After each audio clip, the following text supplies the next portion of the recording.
akşam yakın ediyorum. Yüzüm seyirlenmişler. Kanı bütünlük girak katına girmişler. Aşırıda da soğuk canım var.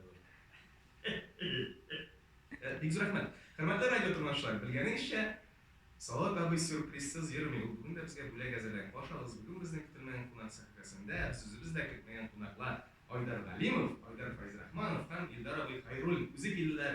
Esanmisiz? Esanmisiz? Bayram bo'lsin. Shankul. Bayramlar. Qozon kunimizda ijrosin boshlang. Sizga bir zot boshlam bir ziramizning o'rtasini bilan sara ko'zdan qaramoqchi. Shashaklar. Anna.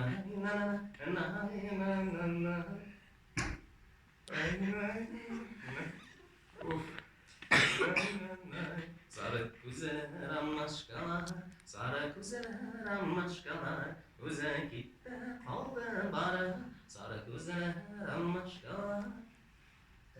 Neresi? Ayda sinese jirağını içmişler. Sizlerin ramaş kurup üzüm kulağlar. Lipatit yetle şeşek turda var buraya. Hadi dostlar, Brazil'e bizane, bayramlar, Şangol'da, bayramlar. Aydar, madrovatı ne? Big rahmat, Aydar abi.